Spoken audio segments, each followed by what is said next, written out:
ہماری قربانیاں، ہمارے مجاہدے، ہمارا نکلنا، ہمارا چلنا پھرنا امت میں، یہ امت کی ہدایت کا ذریعہ بنے گا کہ مدعو ہدایت پہ آئے گا دائی کی قربانی سے.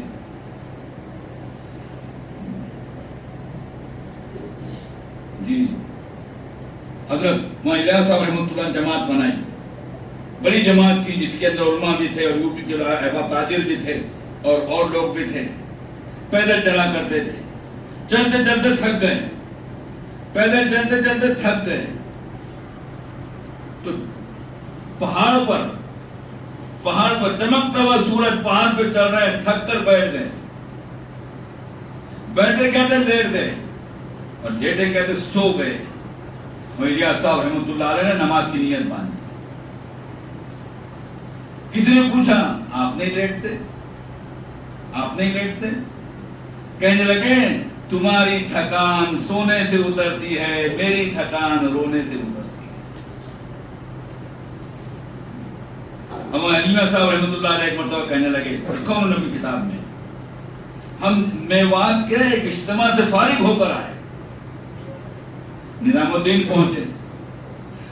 وہ حلیمہ صاحب کہنے لگے کہ میں نے تو یہ سوچا کہ نظام الدین میں اعمال چلتے رہتے، یہاں تو نیند پوری نہیں ہوتی اور لوگ تو اٹھا دیتے ہیں، اعمال چلتے رہتے، چلو کالی مسجد جائیں گے، سکون سے سو جائیں گے، رات تو نیند تو پوری ہو جائے گی. میں گیا، میں نے محسوس کیا کہ کوئی صاحب مسجد میں آئے، وضو کیا، نماز کی نیت باندھی، لیٹ شروع کر کے کیا دیکھتا ہوں، الیاس صاحب رحمۃ اللہ علیہ. انہوں نے نماز مکمل کی، حضرت پہنچے، ملاقات ہوئی دونوں کی. تو حلیمہ صاحب آپ یہاں کہتے کہ حضرت نظام الدین میں تو اعمال چلتے رہتے، نیند پوری نہیں ہوتی، میں سونے کے واسطے تنہائی کی تلاش میں آ گیا. الیاس صاحب رحمۃ اللہ علیہ نے کہا کہ ہاں بھائی، وہاں تو اعمال چلتے رہتے اور وہاں موقع نہیں ملتا، میں بھی رونے کے لیے جگہ کی تلاش میں یہاں پر آ گیا. وہاں صاحب کہنے لگے دیکھو، ایک تنہائی کی تلاش کر رہا ہے سونے کے لیے اور ایک تنہائی کی تلاش کر رہا ہے رونے کے لیے. نہیں بھول گئے. اب وہ جماعت جو تھی سو گئی، الیاس صاحب رحمۃ اللہ نماز کی نیت باندھی. اب تھوڑی نیند پوری ہوئی، تھوڑی زمین چبنے لگی، سورج چمکنے لگا تو سب کی آنکھ کھلی، دھیرے دھیرے پوری جماعت اٹھ کے بیٹھ گئی. الیاس صاحب رحمۃ اللہ تشریف لائے، جماعت اٹھ کے بیٹھ گئی. حضرت جی نے کہا تھک گئے ہو؟ کہا کہ ہاں تھک گئے ہیں. بہت تھک گئے ہو؟ کہا کہ ہاں بہت تھک گئے ہیں. پہلی مرتبہ تھکے ہو؟ کہا کہ ہاں پہلی مرتبہ تھکے ہیں. کہا سنو، الیاس صاحب رحمۃ اللہ علیہ، حضرت صحابہ کرام رضوان اللہ تعالی علیہ مجمعین روزانہ اس سے زیادہ تھکتے تھے. امت کو ہدایت پر لانے کا کام صحابہ نے کیا ہے. دن میں تھکا دینے والی محنت، رات میں رلا دینے والا غم، اور 24 گھنٹے رات میں رلا دینے والی دعا، دن میں تھکا دینے والی محنت، رات میں رلا دینے والی دعا اور 24 گھنٹے کھلا دینے والا غم. یہ چیزیں ہیں جو اپنی ذات کو اور امت کو دین پر لائے گی. کہتے ہیں قربانی میں اپنے آپ کو آگے بڑھاؤ. ایک شٹر، اس کو 2 تالے، اس کا ایک کاؤنٹر، اور ہم یہ کہتے ہیں میرا نہیں ہوتا، میرا نہیں ہوتا، میرا نہیں ہوتا، میرا نہیں جمتا، میرا نہیں جمتا. ٹھیک ہے، ترتیب بناؤ. 3 بیٹے ایک باپ ہے، ترتیب بناؤ. بولو اللہ کے راستے 4 مہینے کے واسطے کون جائے؟ کہ سب کو دنیا میں لگا دیا، سب کو کمانے میں لگا دیا. ہم رسول اللہ کی امت دین کی محنت کون کرے گا؟ 4 بیٹے اللہ نے دیا، 4 کاروبار میں. 5 بیٹے اللہ نے دیا، 5 کاروبار میں. کسی کو 10 بیٹے اللہ نے دیا، 10 کے 10 کاروبار میں. ادھر امت مرتد ہو رہی ہے، دین کے جنازے نکل رہے ہیں، مسجدیں ویران ہو رہی ہے.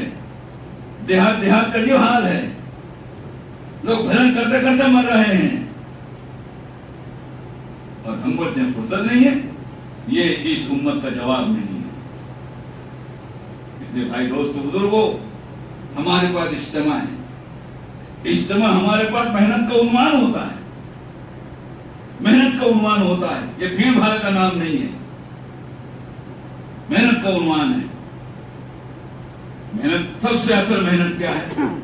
5 مہینے کی جماعتیں بنے. اصل محنت کیا ہے؟ 4 مہینے کی جماعتیں بنے. یہ محنت ہے. اس لیے ہر گھر سے ایک آدمی اللہ کے راستے میں 4 مہینے کا اجتماع سے پہلے جائے اور ایک اجتماع سے جائے.